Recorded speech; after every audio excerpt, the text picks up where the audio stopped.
Hey everybody, welcome to another review episode of House of the Dragon. This is episode 4.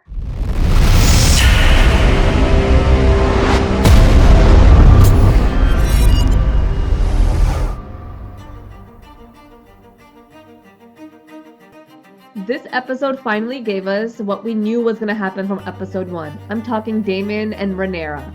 Their chemistry, their intimacy was palpable from a mile away, and in this episode we saw them get it on.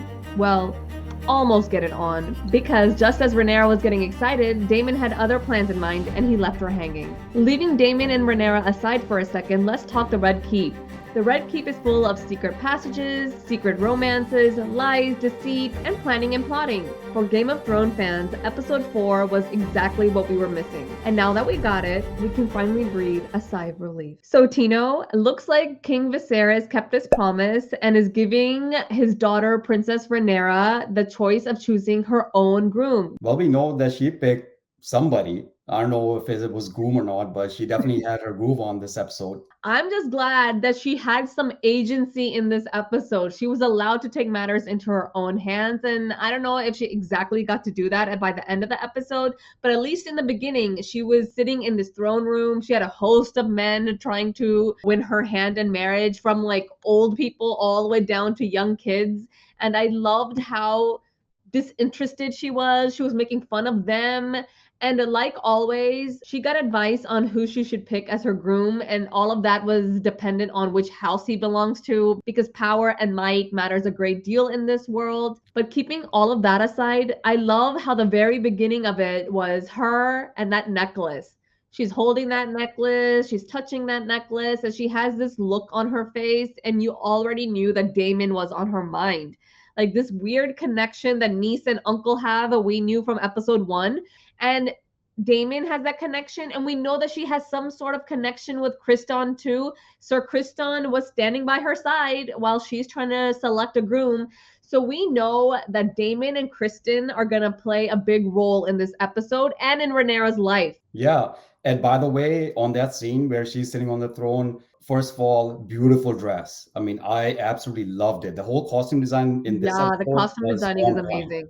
And I love you talked about the kid, right, who tried to wed the princess. Ben, he completely fucked up that one guy. I mean, Yeah, I was like, yeah. yeah, I am so proud of you, buddy. The Yeah, homie wasn't but I about to. love how Rhaenyra looked at him and was like, haha, that's amusing. Now can we get out of here? And she just leaves. She doesn't care. She's not interested. So we saw like a lot of the characteristic Game of Thrones, House of the Dragon stuff. There was a little bit of sex, there was a little bit of deceit, there was a little bit of my interest above yours. But there was very little dragon. Rhaenyra is on her way back. She is fed up with these suitors.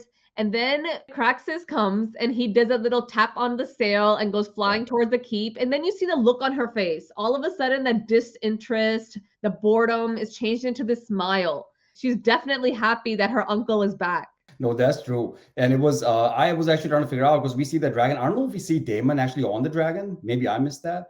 But I did see the dragon. I was like, okay, that's the only, logical sense Yeah, that I maybe mean, it he's. looked like Daemon's dragon. It was red. And also, the very next scene, you see King Viserys is on Yeah. his throne, and all this gentry is coming into the throne room to see what's going to happen next. And obviously, they're waiting for someone to make an entry. And that entry is Prince Daemon. Yeah. Not just Prince Daemon. He is now king of the Narrow Sea. He's wearing a crown and he's won the stepstones, the battle in the stepstones. So he is showing his power and might. But then, as soon as you think he's going to have some kind of crazy showdown, he kneels in fealty. And he's like, no, there's only one true king, and that is you, my brother. But you knew because man, he is very cunning, clever, smart, and strategic. You knew he had some different intentions. We know that King is already dumb. I mean, he is Yeah, just taking it, Viserys giving is. him hugs, Yeah. right? Like, oh, welcome back, brother. You did us proud. Yeah. Yeah, and he says that the realm owes you a big debt. So there is that debt, and he's going to bring it up later on. He's like, okay, you promised me a debt, right? So this is what I want. But bigger than that is the fact that when Daemon walks into the throne room and he sees his king, he takes that sword and he puts it down at him. And it's like, wait, is he first going to attack him? But no, he basically throws that sword at him and he's like, hello, this is another sword for your throne, basically signifying that another king or another lord has been conquered by the Targaryen house Yeah. because that's what the Iron Throne represents. And Yep. this time, clearly, it's because of Daemon that that sword is there. Damon comes in, man, he has a haircut now. And Yeah. he's looking good. I was like, what? Me, Who got his all hair? this, you just said that the costuming is so amazing in this series, which it is. It But how is. atrocious are these wigs? First, he has that long wig, and now he has a short wig. At least make it look a little bit more realistic. That being said, I like the shorter hair on Damon. That looked good. And another thing I noticed when they show the scene, they're in the throne room and Damon is walking in, then King is not sitting down. Now, I was laughing a little bit because the throne has already given him so many of these wounds, right? Yeah. Where it's so sharp. So I don't even know if he's going to sit down on the throne anymore. These two brothers rejoicing, drinking, reveling in each other's company was shown throughout the first half, I guess, of the episode. And they're in the Godswood and they are just welcoming Damon back. And there you see Alicent and Rhaenyra, and you can see how lonely or miserable Alicent is. The spark that she had in her the previous, like maybe first two episodes, isn't there anymore. So Yeah. basically, even though she's married to the most powerful man in the realm, Viserys, she herself is severely lacking. The life that maybe she thought she'd have is not there. She's basically a baby birthing machine, right? Yes. As the first Yes. queen was, and she died giving birth. And now maybe Alicent thinks that this is all I'm here for because she even mentions to Rhaenyra, I'm still the same Alicent, but people only see me as queen. I don't have any friends. Because she is being so vulnerable towards Rhaenyra, Rhaenyra also says that I miss you too. So maybe a Yeah. little bit of friendship will start because it's been 4 years since the marriage. But you know what? What did Alison expect besides, she thought, oh, all of these years and centuries before, the women have Yeah. had one role and one role only as the queen, which is to give birth to babies, Yep. right, all throughout. So what did she Yep. expect, besides that? But second, I know Rhaenyra actually she felt comfortable, and I think she mentioned something like, well, I just don't want to be trapped in a castle pumping out heirs, right? Yeah, she basically is telling Wow. Alicent that, hey, you and my father might want me to get married, and you guys might be gung ho on me finding a match, a Yeah. good match, and all of that. But she's like, I don't want my life to be like yours. I don't want to be locked up in a castle just giving birth to kids. That's not me. You see Rhaenyra having a clear picture in her mind of what her life is going to be like. And her life is not going to be like her mother's was, and even like Alicent in the way her life is headed. So the trajectory of these two friends is totally different. One is trying to gain agency in her life, and one has totally lost it. So it's really interesting to see how that plays out later on in the episode because I think they did a brilliant job of showing Alicent versus Rhaenyra, Rhaenyra versus Alicent to see exactly where they are in their life. And I felt bad. I felt bad for Alicent. I did too. And there was certain element of jealousy definitely seen and portrayed by Allison throughout this Yes. episode. Sadness that we saw here, right, when Yeah. they're out in the family gathering. And then that, how does that turn into jealousy? How does that turn into her? Because, does she become the evil person later on? So obviously an encounter between Daemon and Rhaenyra was going to occur. We've seen this from the very first episode that they are very comfortable with each other. Rhaenyra especially bears her soul out to him like she doesn't do with anyone else. She's very comfortable joking around with him and telling him straight, you might have these goals, but I am also feeling like this. And here is the same thing. She's like, why did you return? Are you only here to taunt my father? And he's like, Yeah. no, I miss the comfort of home. She was like, who are you kidding? You were never comfortable here. And then she kind of opens up and says that all my dad wants me to do is get married and I'm not feeling it. I have no desire of that life. I'd rather live a life of solitude. And he tells her that's no life to live. Yeah. So then you get a hint that something is coming in the near future. Oh, yeah. He was flirting with her for sure. We saw that. But she was also really open. I mean, she was literally picking on him, and Yeah. the eye contact they've always had and this weird synergy they have was palpable. While Rhaenyra and Daemon are having their conversation, King Viserys is involved in another conversation, and they're talking about Lord Corlys Velaryon. This is the individual that was once close to the king, and then helped Daemon conquer the crab feeders. Council is basically saying that now we don't have the crab feeders, but we have to deal with the sea snake. Now it's him that we have to go up against. And there's this new development that he might be getting his daughter, Lena, who was going to marry the king. She might be getting married to one of the sons of the Lord of the Free Cities. So this is really bad news, obviously, because the Sea Snake is not someone you want as an enemy. He's powerful, he's rich. You need his support. If he gives his money and support to the Free Cities, then Westeros might be in trouble. I think honestly it's too late now for the king to say, well, I want to, try to make peace with Sea Snake. Yeah. Maybe, right? I know he'll have some options, and he still Yeah. has one option that we know about, right? With the Rhaenyra. But yeah, that'll be interesting. Let's just get into Alicent versus Rhaenyra and how their lives are so different. Alicent, she's with a baby. So she's had another child. That baby is wailing, crying, and she's by herself holding that child and looking out of a window. She's like this princess who's trapped in a tower. There's no one to lend her support. And I'm not talking about help and maids who can take care of the kid and help her.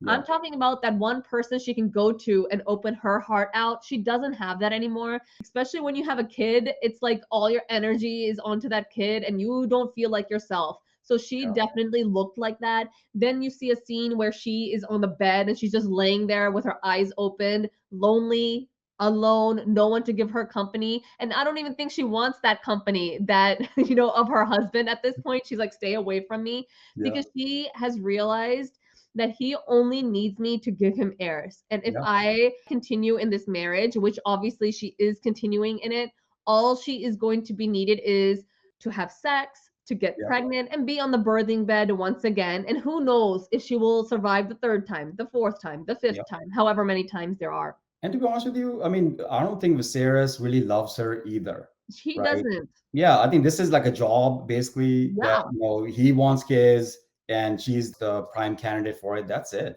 Yeah, and he even says to Sir Otto Hightower later on that Alicent was a welcome distraction. Like, she got me going from, when my wife died, and that's it. There is nothing emotional there for her or for him. Then you see Rhaenyra, who's going into her room. Sir Criston Cole is standing there guard. When she gets into the room, there's a bag there. She dumps it, and it's like commoner clothes. And there's like a letter there. She opens it up, and it's like a diagram showing that, hey, there's a way out of your room.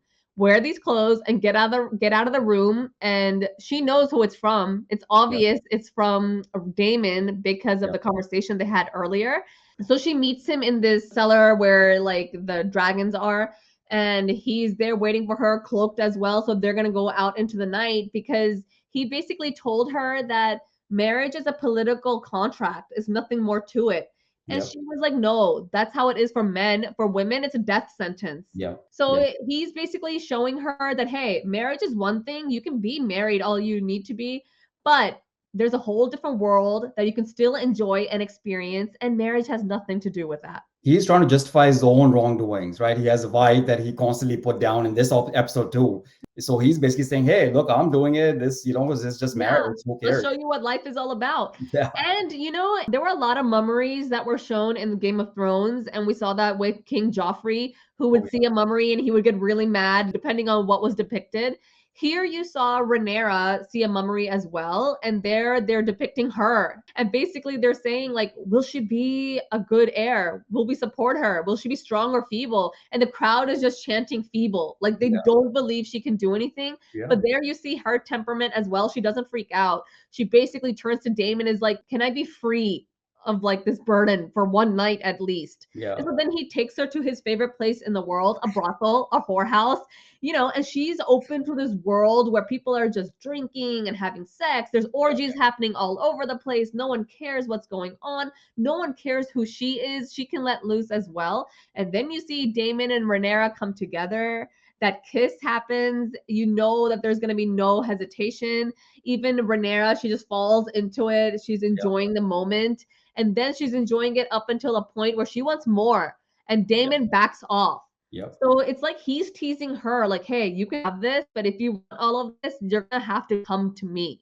Super kudos to the director. I think for this episode was Claire Kilner. I saw an interview with her and she talked about her directing some of these sex scenes as a woman director, and she was very sensitive to that, right? She said when men directs these type of scenes, it's a very different perspective, because it's a Exactly. perspective from a man's standpoint. Yeah. But she wanted to change that, and I thought actually the scenes, even the brothel stuff and the orgies are happening and everyone is on each other, it was actually very nicely done. It was tasteful. Great job. Yeah, and then I love what happens afterwards. You know, they're leaving this place, and this kid sees her, and we're gonna see what happens with that kid in a bit. But as soon as she goes back to her place, her room, she obviously is in the mood now. She's gotten a taste for what life can really be like. Yep. So Damon is not there. Let's go for sloppy seconds. And those sloppy seconds come in the form of Sir Kristen Cole, who is not bad for sloppy seconds, let me just say. He's a looker. So she brings him into the room. He is hesitant. He is a member of the King's Guard, so Yeah. he knows what his duty is. If you're in the King's Guard, you're not supposed to have a sex life or a wife, you know? Basically, Especially you not have with a the sex king's life in the daughter. down low. You're not supposed to be hooking up with the princess, right? Yes, So yes. you see him wearing that white cape that he puts over the chair, and then finally he gives in to her and they have sex, and it's a really passionate, it's intimate. They're both enjoying it. Then you see what happens with Alicent. Alicent was with her husband. He was in the bathtub and he has sores all over his arms and back. She Yeah. sends people out, and then some lady comes to her and was like, your husband basically wants you. And she's like, I don't want to go. It's late. And she ends up going because the lady's like, we know it's late, but hello, you need to go. So Yeah. she goes there, and then he's having sex with her, and she's literally like a dead body. Yeah. She's just staring up into space. She's vacant. There's no life in her. There's no love there. Sex can be so joyful for some people. Yeah. And then for other people, it's so miserable that they want nothing to do with it. The one thing I noticed is not that I was staring at the king's naked body, but we couldn't miss the big ass the scars or these little Yeah. weird wounds that he has on his back. Oh my god.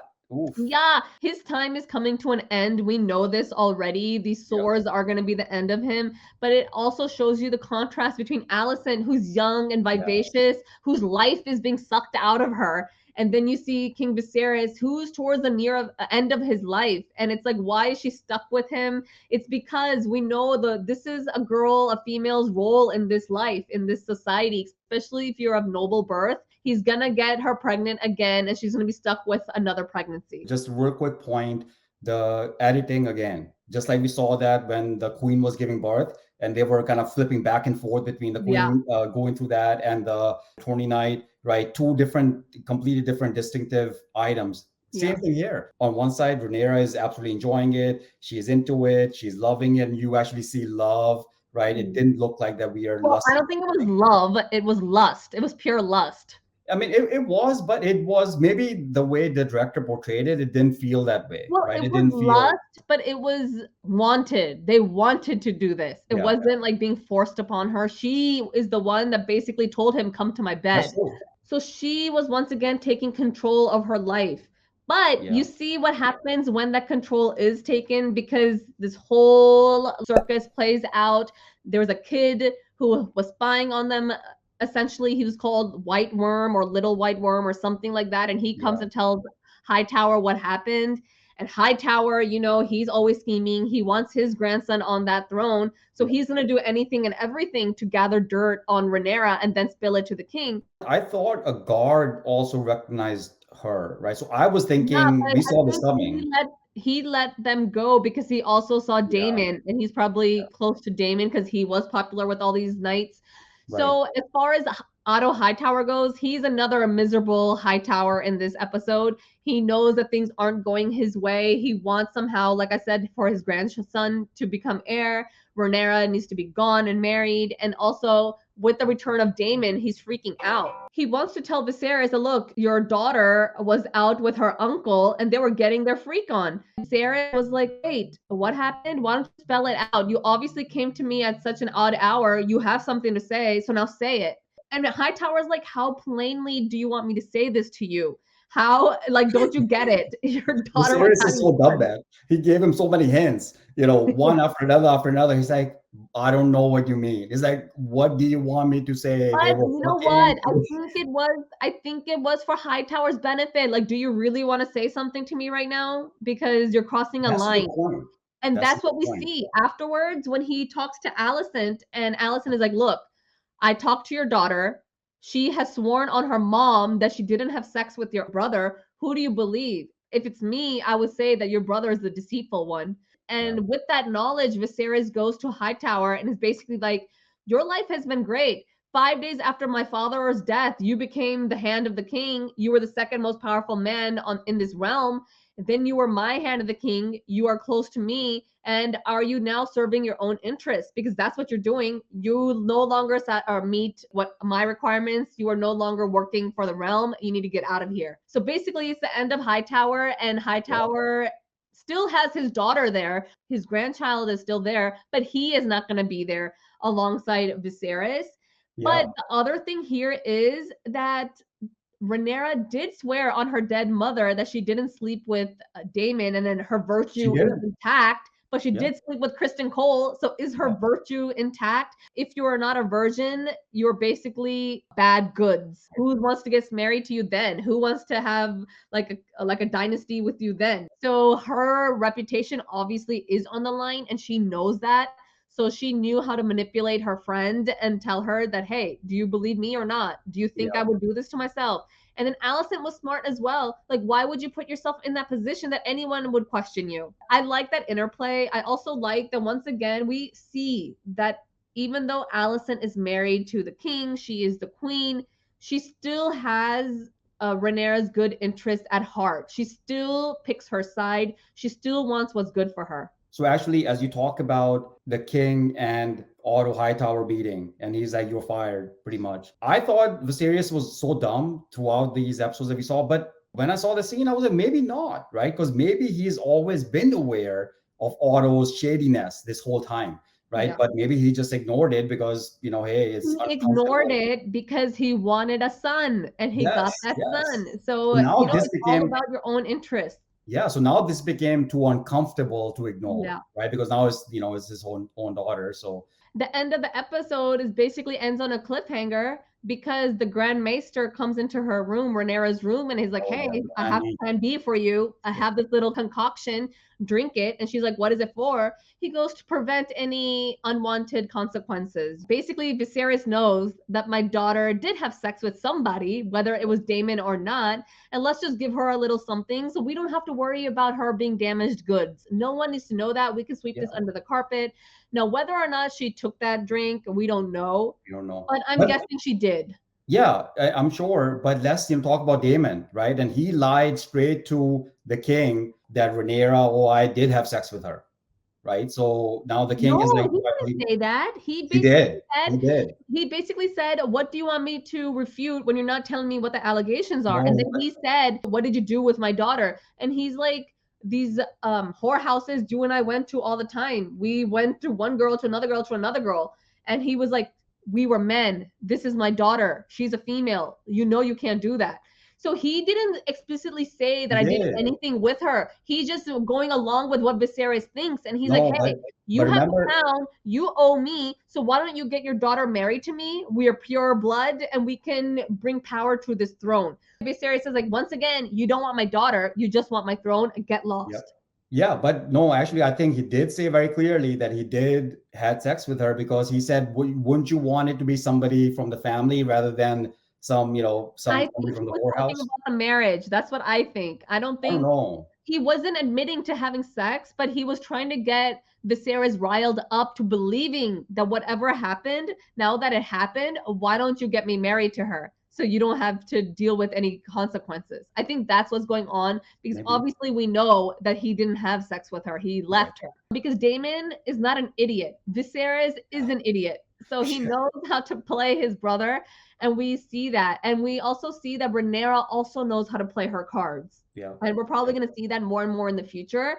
I'm thinking in the next episode, we are going to see some more of the fallout between her and Daemon's actions, non actions, and how that affects the family. We're probably going to see more of the downfall of Viserys. He's going to get more and more encumbered by his physical ailments. And Yeah. that relationship, non-relationship he has with Alicent, how is that going to play a role? So I'm really excited with where this show is headed. I really And like are we it. I'm going to enjoying see it. a wedding in the next episode? Yeah, Exactly. Because he tells her that, hey, you had your choice, you had your chance, you didn't make a good, use of it. Now you're going to get married. And that's it. That's final. I like it as a dad. He did give very good advice. He said it's not about the truth, right? It's about the perception. That's a really Exactly. big thing. Yeah. It is. So, guys, let us know what you think of this episode and our review. Do you agree with this trajectory that Allison is going on a downward spiral and Rhaenyra is becoming more and more emboldened? What do you think will happen next? Do you think Daemon is going to get his way ever?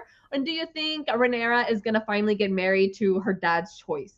Let us know in the comment section. Also, follow me on social media. I am Furry602.